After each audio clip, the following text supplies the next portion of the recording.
जय जय जय प्रिय भारत जनयित्री दिव्यधात्री। जय जय जय प्रिय भारत जनयित्री दिव्यधात्री। जय जय जय शत सहस्र नर नारी।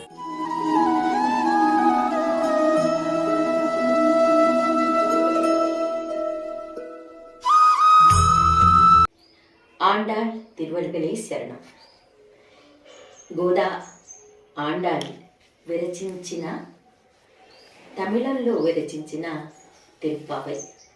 తిరుప్పావైకి ఎన్నెన్నో అర్థాలు సూచిస్తూ ఉంటారు. మామూలుగా యథాతథంగా ఉన్న అర్థం వేరు, అంతర్నిహితమైనటువంటి అర్థం వేరు.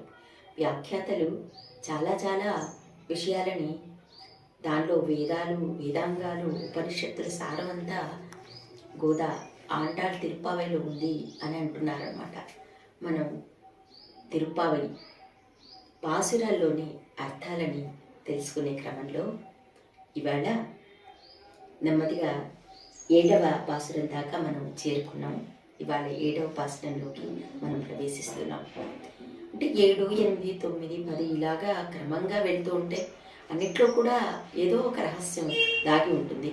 కానీ మొత్తం మీద చూసుకుంటే ఆండాళ్ తిరుప్పావైలో గత వారంలో చెప్పినట్టుగా మానవీయ సంబంధాల గురించి, ప్రకృతి, ప్రేమ, వ్యక్తిత్వ వికాసానికి సంబంధించి మన సంస్కృతి సంప్రదాయాల గురించినటువంటి ఎన్నో విశేషాలు అందులో మనకు తెలిసిపోతూ ఉంటాయన్నమాట. మరి 7వ పాసురంలో అమ్మ ఏం చెప్తుందో, కీసెన్రు అన్నటువంటి ఈ పాసురంలో ఎలాగా అంటుంది తెలుసా?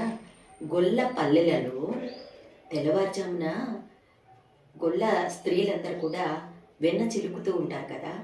ఆ వెన్న చిలుకుతూ ఉండేటువంటి గొప్ప భామిలుల ఆభరణాలన్నీ ఒకదానికొకటి ఉరుసుకుని, మంగళసూత్రాలు అవన్నీ ఉంటాయి కదా మెళ్ళో, చేతులకు గాజులు ఉంటాయి, మట్టి గాజులు ఉంటాయి, ఇవన్నీ కూడా ఒకటికి ఒకటి ఉరుసుకుని సుమధురమైనటువంటి శబ్దం వినిపిస్తుంది కదా. అవి కూడా వినపడటం లేదా? అంటే గోదాదేవి ఎంత తాదాత్మ్య స్థితిలోకి వెళ్ళిపోయింది. ఆవిడ కన్ను మూసుకున్నా గోపవింతల గురించే, రేపల్లె గురించిన విశేషాలే చెబుతూ ఉంటుందన్నమాట. అంతగా గోప భామినుల తత్వాన్ని కూడా ఆకలింపు చేసుకుంది గోదాం అన్నమాట. అవన్నీ శబ్దాలు వినిపిస్తున్నాయి కదా, మాకంతా వినిపిస్తున్నాయి, నీకెందుకు వినపడటం లేదు అంటే, ఇందులో ఆ ఆభరణాల శబ్దం అన్నది ఏమిటి తెలుసా? ఆచార్య వర్యులు వల్లించేటువంటి అష్టాక్షరి మంత్ర రహస్యాలన్నమాట అవన్నీ అని అక్కడ ధ్వనింపజేస్తుందట అమ్మవారు.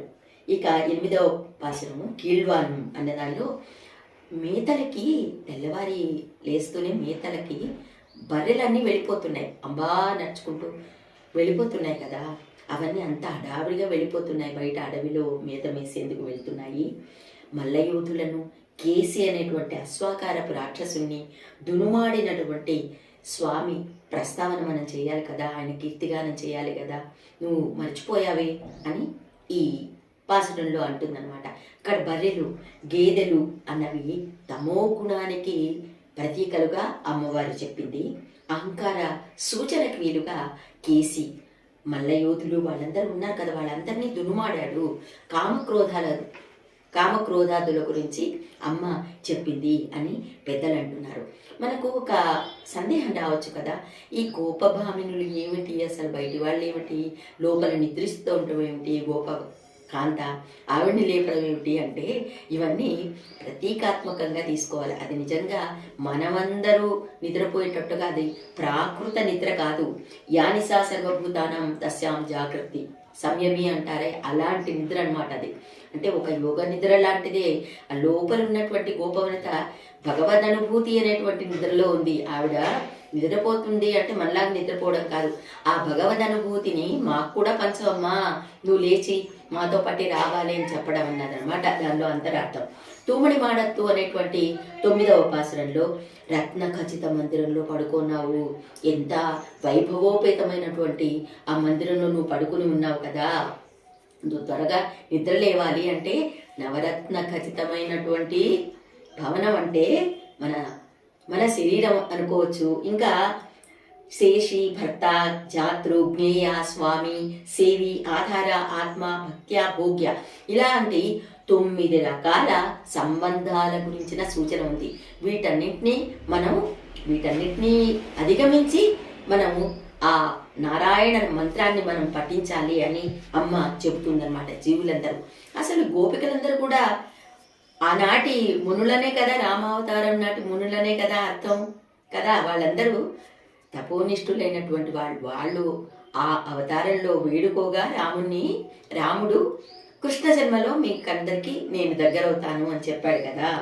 అనన్య భోగ్యత్వం, అనన్య శరణత్వం, అనన్య శేషత్వం అనేటువంటి అకారత్రయాలను పెంపొందించుకునే మార్గాలను అమ్మ అడుగడుగున సూచిస్తుంది అని చెప్తారు వాక్యాకారులు. ఈ పాసురంలో తిరుమలిసై ఆళ్వార్లని అమ్మ స్మరించుకుందట. ఇంకా మనం లోతుగా దిగితే చాలా చాలా అర్థాలు తెలుస్తాయి. నోట్రుచ్వర్కం అనేటువంటి 9వ పాసురం, 10వ పాసురం. ఈ 10వ పాసురంలో ఎంత ఎగతాళి చేస్తుంది తెలుసా. లోపల ఉన్న గోదాదేవి లోపల ఉన్న గోపికని కుంభకర్ణుల్లాగా నిద్రపోతున్నావు అంటుంది. కుంభకర్ణునిలాగా నిద్రపోతున్నావు కదా, ఆ కుంభకర్ణుని దునుమాడినటువంటి రాముణ్ణి మనం కీర్తించాలి కదా, మరి రావా, త్వరగా రావా అంటే హాస్య చతురత గోదాదేవిలో. ఇందులోనేమో మొదలాళ్వారు, ఉదత్తాళ్వారు, పెయ్యాళ్వారు వీళ్ళని అమ్మ స్మరించుకుందట. మొదలాళ్వారు పాంచజన్య అంశ కదా, ఉదత్తాళ్వారేమో మాధవి కుసుమోద్భవులైనటువంటి ఉదత్తాళ్వారు, పెయ్యాళ్వారేమో నందకాంశతో జన్మించిన వారు. అసలు ఈ 12 ఆళ్వార్లలో ఎవరు కూడా ఉన్నత కులాలకు చెందిన వారు కాదు, అందరూ కూడా నిమ్న జాతుల్లో పుట్టిన వాళ్ళే. కానీ వాళ్ళలో ఉన్నటువంటి భగవత్ అనుభూతిని పొందినటువంటి గొప్ప గుణాన్ని అందరూ కీర్తిస్తారు, వాళ్ళనే ఆళ్వార్లు అంటున్నారు. ఆ విషయాన్ని మనం గుర్తించుకోవాలి. కత్తుక్కరవై అన్నటువంటి 11వ పాసనంలో ఎలాగా అన్నిస్తుంది అంటే, గోపికని లోపల పడుకున్నటువంటి గోపికని పుట్టలోని పాము వంటి నితంబం నీకుంది, అంతేకాదు అడవిలో తిరుగాడేటువంటి నెమలి లాంటి కేశరాశి ఉంది. ఈ కేశరాశి సహస్రారానికి ప్రతీకలాగా, ఇంకా పుట్టలోని పాములాగా ఉన్నటువంటి నితంబం గలదానా అంటే ఇది కుండలిని శక్తికి సంబంధించినటువంటి సంకేతం అన్నమాట. 12వ పాసురంలో ద్వారం దగ్గర పడిగాపులు కాస్తున్నావు, నీ ద్వారం దగ్గర నువ్వేమిటి ఇంకా మమ్మల్ని నిర్లక్ష్యం చేసేస్తున్నావు, అదిగో శుక్రతార వచ్చేసింది, ఆకాశంలో మాకు కనిపిస్తుంది, బుధుడు వెళ్ళిపోతున్నాడు, దేవతల గురువు కదా బుధుడు వెళ్ళిపోతున్నాడు, శుక్రుడు ఉదయిస్తున్నాడు అంటే శుక్రతార ఉదయిస్తుంది అంటే ఏమిటి అంటే సుప్రభాతం అవుతుంది అని అర్థం. అంటే ఈ నక్షత్ర సంబంధమైనటువంటి జ్ఞానం కూడా గోదాదేవికి ఉంది అని ఒక చిన్న సూచన మనకు అనిపిస్తుంది. 13వ పాసురంలో రావణాసురుని తలలను సునాయాసంగా గిల్లివేశాట. అలాగా ఏదో తొడుమని గిల్లి వేస్తారు చూసారా, అలాంటి వర్ణన చేస్తుంది. రావణాసురుడి 10 తలలను సునాయాసంగా అలా గిల్లి వేసినటువంటి రాముణ్ణి మనం కీర్తించాలి. అంటే శత్రు సంహారం అన్నది రామునికి, కృష్ణుడికి అతి సులభమైనటువంటి ప్రక్రియ. అలాంటి రాముణ్ణి కీర్తించాలి మనం కదా, నువ్వు మర్చిపోయావా అని అంటుంది.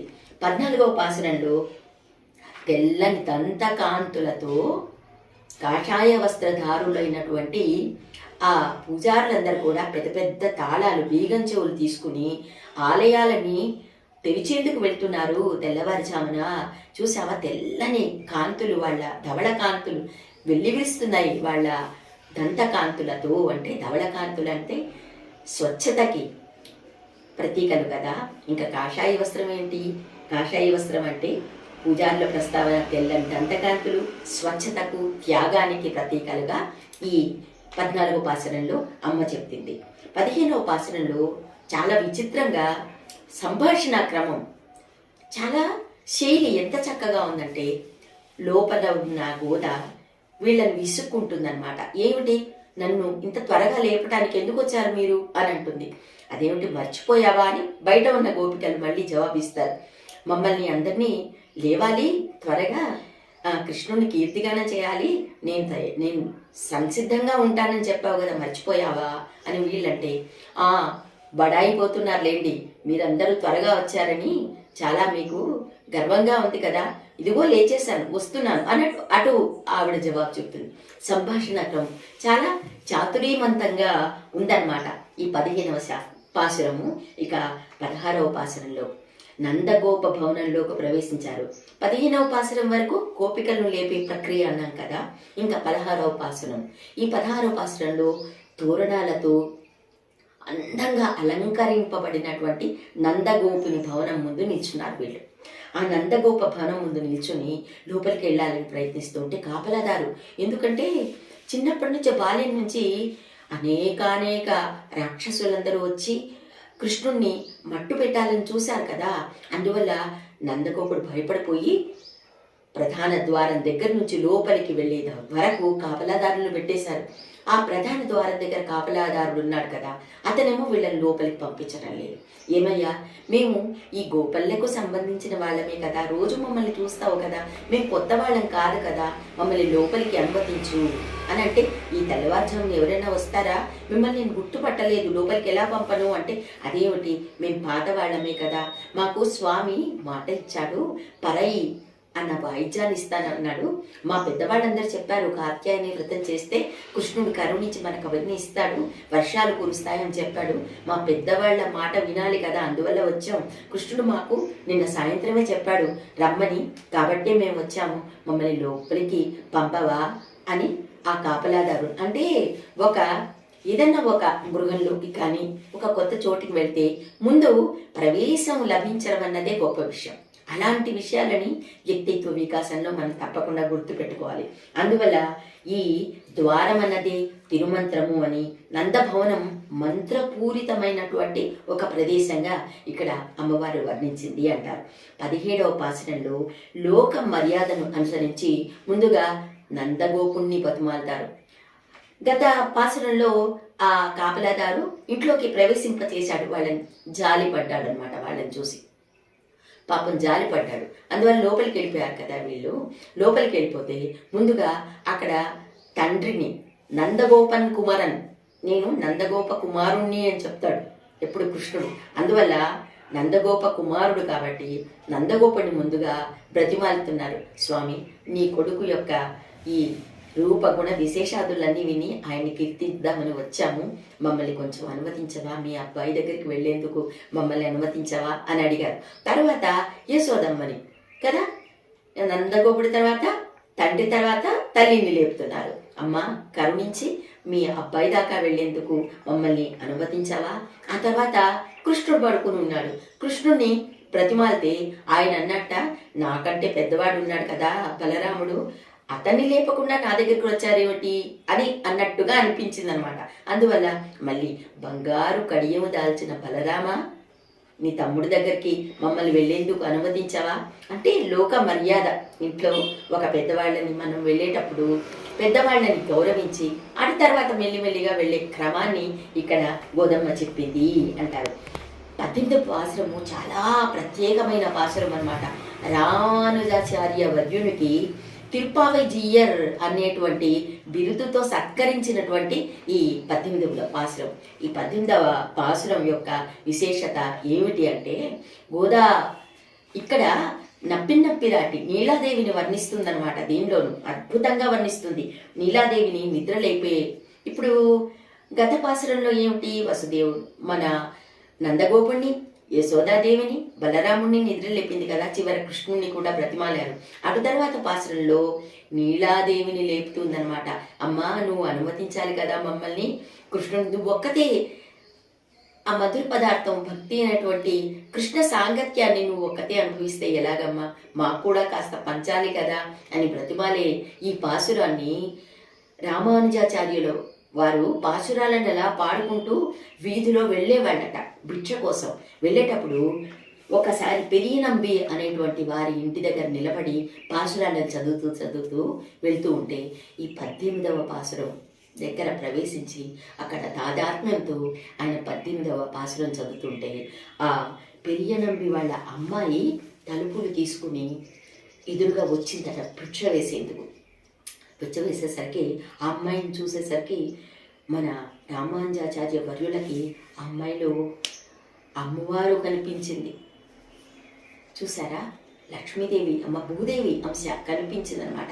అమ్మవారు కనిపించేసరికి ఆయన పరవశతతో ఆ 18వ పాసురాన్ని మళ్ళీ ఇంకోసారి చదివారట. ఆ చదివి ఆ భక్తి తాదాత్మ్యతతో అలాగ సొమ్మసిల్లి పడిపోయేసరికి అప్పుడు వాళ్ళందరూ వచ్చి లేపి, నిజంగా ఈ ఎంత గొప్ప అనుభవం ఇది, భక్తి అనుభవం అంటే రామానుజాచార్యుల వారి ద్వారా మనం వినాలి. అందువల్ల వీరికి తిరుప్పావైజీయర్, ఇవాటి నుంచి తిరుప్పావైజీయర్ అని పేరు వచ్చేలాగా అందరూ తిరుప్పావైజీయర్ అని ఆయన్ని పిలిచారట. ఇలాంటి ఎన్నెన్నో విశేషాలు మనకు ఈ పాసురాలలో అమ్మ పొదిగి మనకు వినిపిస్తూ ఉందన్నమాట. మరి 19వ పాసురం కుత్తు విళక్కెరియ అన్నటువంటి ఈ పాసురంలో నీలాదేవి ఎత్తైన వక్షస్థలం మీద నిద్రిస్తున్నాడు కృష్ణుడు. ఈ గోపికలందరూ కూడా నీలాదేవిని లేపుతున్నారు కదా, కానీ ఆవిడ మెల్లిగా లేచి తలుపు తీద్దాం అని వెళుతూ ఉంటే కృష్ణుడు ఆవిడని ఆమెను వెళ్ళనీయకుండా చేస్తున్నట్ట. అంటే ఆ మాత్రం విరహం కూడా ఆయన భరించలేడు. ఆవిడ లేచి వెళ్ళి తలుపు తీసేంత లోపల ఆ విరహాన్ని తాను భరించలేను అన్నట్టుగా ఆవిడ చెయ్యి పట్టుకొని ఆపుతున్నట్ట ఆయన. కృష్ణ, ఇలా చేయడం నీకు తగునా అని 19వ పాసురంలో అంటున్నారనమాట. అంటే విరహ సుఖం కూడా ఒక అందమైన సుఖంగా ఇక్కడ వర్ణిస్తున్నారు. 20వ పాసురం, ఇందులో 33 కోట్ల దేవతలు, వాళ్ళందరికీ ఎప్పుడు ఏ రకంగా నిన్ను ప్రార్థిస్తారో మాకు తెలియదు కదా, వాళ్ళందరినీ వాళ్ళు ఎప్పుడు పిలుస్తారో వాళ్ళని కాపాడేందుకు ఎలా వెళ్ళాలి అని ఎప్పుడు నువ్వు జాగరూకతతో ఉంటావు కదా స్వామి. అలాంటి గొప్ప దయార్ద్ర హృదయుడు కదా నువ్వు. మరి మేము చాలా గోపికలం, అమాయకులం, కుడి ఎడమ తెలియని అమాయక గోప బాలికలం కదా, మేము మిమ్మల్ని బతిమాలుతున్నాం కదా, మరి మమ్మల్ని కూడా కాపాడాలి కదా నువ్వు. త్రివిక్రమావతారంలో ఈ మొత్తం భూనభో మండలాలన్నింటినీ కూడా ఆక్రమించిన వాడివి కదా నువ్వు, మమ్మల్ని కూడా కాపాడాలి కదా నువ్వు అని బ్రతిమాలుతున్నారు 20వ పాసురంలో. ఇలాగా 20వ పాసురం తర్వాత రాబోయే 10 పాసురాలలో కూడా ఎన్నెన్ని విశేషాలు చెప్తుందో గోదాదేవి తర్వాతి భాగంలో తప్పకుండా తెలుసుకుందాం. ఆండాళ్ తిరువడిగలే శరణం.